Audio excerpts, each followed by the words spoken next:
Good afternoon, ladies and gentlemen. This is Darrell, Frye, the chairman of the Randolph County Board of Commissioners. And I'm here this afternoon to bring you up to date, a little historic setting to start with, on where we've been, kind of what the county's been working in for the last 3 or 4 years. And then some things that we're looking to, that's confronting us as we go forward in the future, that are all these things have been and will continue to be important to the future of our county. And we must address them in a proper and orderly fashion to not overly burden the taxpayers of our county. Keep those things in mind as we go forward. I do want to say at the beginning that Chelsea Butler, our new media communications specialist, is here with me today and sort of set this up. Doug, our cameraman, is videoing all this, and we hope to make a regular presentation to you, the public, to keep you up to date better as we go forward and address these issues. So, a little bit about what's been going on. And first of all, I want to say, your commissioners, you elect the Board of County Commissioners. You don't always get involved or know what is brought to our agenda. They come from every direction, some that we don't usually have control over. Federal government, state government, but we've been extremely busy. Your county commissioners, there's never been a time that we've worked any harder in all my years of service to you, the public, than we have been during the last 4 or 5 years. And of course, that was headed up trying to save our hospital, and I'll say a little bit more about that in a few minutes. But we do have a new owner, and our hospital is open and providing service to our citizens. After a 3-year process of going through and being able to save the hospital. It's not over. There's still a working process there, still things to do involving the cancer center and the structure of our hospital. With that in mind, I would remind the citizens that we now have a for-profit hospital. And so that's run as a private business. And so they'll be doing things their way, probably a little different than what a hospital, a not-for-profit hospital might do. I just make that as sort of a passing comment this afternoon, but I think that's important for you to understand. We, of course, have been dealing with the pandemic and all that it's brought to us, the disruption of our life, and sometimes that came with some differing opinions about how we ought to address the pandemic. But we have been making some good progress as we have dealt with that. I would like to, at this time, sort of give you a little update on where we are with the COVID virus here in Randolph County. These numbers are as of last Friday afternoon, the 22nd of October. At that point, we had 21,618 COVID-19 patients or cases in Randolph County. We have had 310 deaths as of last Friday. That's a sad part. Some of that involved multiple members of the same family, a father and a son, for example. We've had that to occur in our county. Where our positivity rate is now a little around 9%. That's down considerably from, I think we peaked up in 14, maybe 14.5%. So our numbers are declining, and things are looking better as we address that situation. 61,132 Randolph County citizens have been vaccinated at least once, and 57,441 of those have had at least two vaccinations. So, and that's puts us in the 50% range. I think the other good news about it that when we look at our senior population, and that is by definition, as it results in regards to the pandemic, over 70%. 75% of our senior citizens have been vaccinated. And I'll just remind you that those vaccinations are available at the Randolph County Health Department. There's no charge for those vaccinations, as we've been doing from day one, since early March of last year. That's your choice. We've had no mandates, we've had no fines and things like that, but let people direct and make choices for themselves. Only those mandates have been handed down by the state. The second thing that I would like to to talk to you about this afternoon is activity at our mega site. I can't go into a lot of discussion as to specific projects, but I will say that in the last year, especially since the first of this year, interest in our mega site has continued to increase. Some of those are just, we might say, shopping, looking around to see what's available. Some are much more serious, and we've had 2 or 3 that were very serious and involved some discussions. Now, relative to where we go from here, that's pretty much up to the economic developers. The only other thing that I like to say to you, the citizens, about the mega site is the value of our partners. The county put about $13.5 million into that site. We bought the very first acre of land at the mega site. Some of that money came from the first payment we got from Waste Management from our landfill contract. Since that time, it has leveraged over $50 million. The North Carolina Railroad has around $33 million in that project, in that site. The Bryan Foundation out of Greensboro has put another $10 or $11 million into the site. So our investment, and if Randolph County wasn't involved, nobody else is going to be involved. So it has leveraged and got us to the point that we are today. The state of North Carolina, particularly Senator Berger's office, Senator Tillman before he left office, Senator Craven, who's there now, have been very instrumental.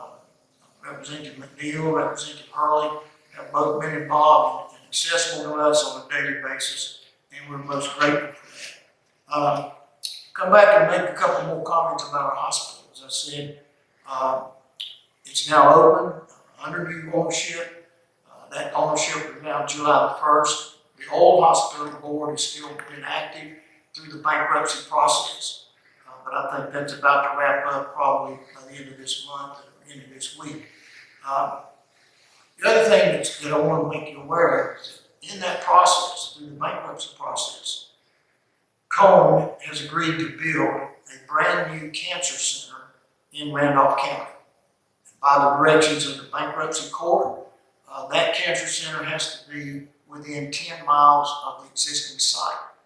We've had a couple of meetings in the last week or 10 days with the administration at Cone Hospital. They have budgeted $60 million to be spent on a new cancer center in Randolph County.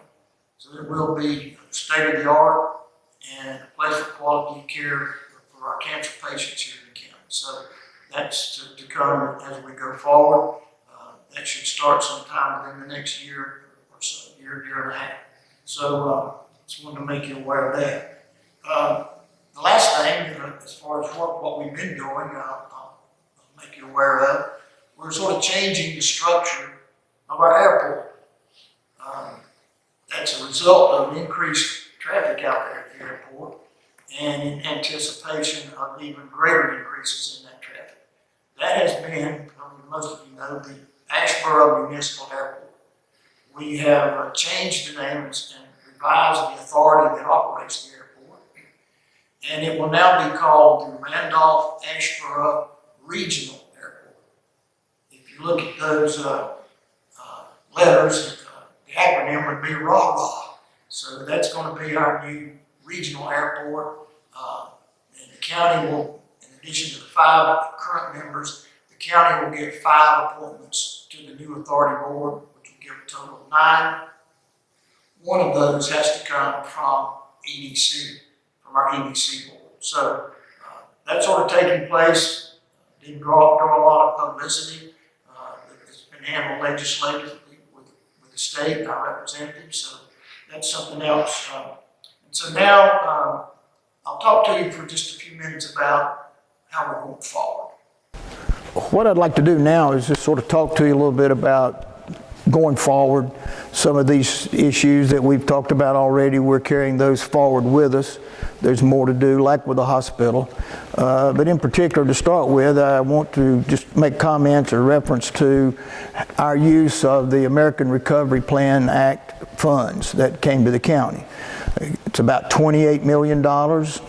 and we got about 14 million of that back in May, and we're to get the other 14 million no earlier than May of 22. And so what we've done so far, and I would add this, that the United States Treasury Department is still writing the rules on how to use that money. So we're not clear yet just exactly how we can, but we've had some meetings how to use the money. And also we have a fund that we call our strategic planning money. Strategic planning money is our annual check that we get from our revenues from the landfill. This year we got about $1.25 million. We did not use that money to fund the general expenses of the county. We've used it to deal with a specific issue. In this case, we're using some of that money for some of the applications that we got for Recovery Act money. Not all of those we felt would qualify under what we know the rules to be for use of those funds. So this past Monday night we met, and we made some recommendations that will be on our agenda next Monday, and will have a budget amendment for us, and we're going to spend about $790,000 of that $1.25 million. Most of that's going to some of our nonprofits. Some of it's going to Town of Liberty for a library, some going to sidewalks down in Seagrove, and various projects that we felt would qualify there. And then we set aside, are recommending so far about $4 million, a little over $4 million of that Recovery Act money that we have. And those will be again for various projects. Deep River Trail tourism that took a big hit last year during the pandemic. Our hotel motel revenues fell off drastically, so we're using to help make up that. And then we also are setting aside about $4 million of that money for the county. Our big issue right now is we need help with emergency services. We're not able to keep all of our ambulances on the road right now because of a shortage of labor. So we're going to use some of that money to pay a shift bonus, trying to get our current employees, our current paramedics, EMTs, to work an extra shift and give them a $200 bonus for doing that. We also were looking at a signing bonus for new paramedics or EMTs that would come to work for the county. But that's very important because it's at the very essence of the county's role of providing health services and safety to our citizens. And somebody calls, they need an ambulance, we need an ambulance to go. We got notice that starting next week, FEMA, the Federal Emergency Management Organization, is going to send us an ambulance with 2 paramedics. I think one of them is from Montana, maybe, and one's from Maryland. But they will be with us for 2 weeks to help with our workload. So we're going forward with our Recovery Act money. We've got to restructure some of our fire departments. We have 2 different types of structures within our fire districts here in the county. We want them all to be under the same guidelines, the same revenue opportunities all across the county. So we'll be taking that up. We have some issues with our sign ordinances here in the county. They haven't been addressed for several years. We now have 2 interstate highways coming through, and we need to update that. We still have overcrowding at the Department of Social Services, some of our other areas of the county. We need renovations at the health department, ventilation, HVAC issues that are years old. But rather, we're looking at a possible use of the now empty Braxton Craven Elementary School up in Trinity. We think maybe there's an opportunity to use an existing structure rather than have to build a new brick and mortar facility for our overcrowding. So we got some numbers on that. We also have a consultant report coming to us on the cost and a plan for county museum, which would be housed here in this historic courthouse. Both of those projects are going to come with an expense. So then that takes us back to how much more can we borrow, As I told you, we've borrowed about $100 million for capital projects already this year. How much more can we borrow? How much more debt can the county take without having to create a burden or tax increase on our citizens? So we'll be looking at all those as we go forward. And so those are plenty of things that we have, and others that come to us continuously that we need to deal with, and issues that need funding. Somebody needs a ruling on a particular issue. And I just want to say, sort of in summing up today, that the role of government is to provide for the public health, safety, and welfare of its citizens, and to not do more for the citizens, or not do for the citizens what they can do for themselves. I think that's very important. That's sort of what we've done here in Randolph, even with the pandemic, is let citizens make their own choices and in their lives, and to leave as much or as little government regulation there as possible for our citizens. So we're always conscious of that. We want to keep our citizens involved. As I said earlier again, we want to continue with these reports to the people, to our citizens, on some regular basis, perhaps once a month. We'll come and update you on these issues and other new issues that come forward. But just say that we appreciate your support for the county. We have a great county. We have wonderful citizens. We have a great work ethic here. And our other role is to keep people, have jobs for they can take care of their families. One of my favorite sayings has been, during my years as a county commissioner, I think that the citizens of this county would rather be on a payroll than to be on a welfare roll. And we want to continue that economic development, good jobs for our people, less government, so that opportunities exist out there for our citizens and for other businesses. So thank you for watching today. As I said, we will come back to you later, updates, and that's what's going on within our county. God bless each one of you. Thank you for listening, and God bless Randolph County.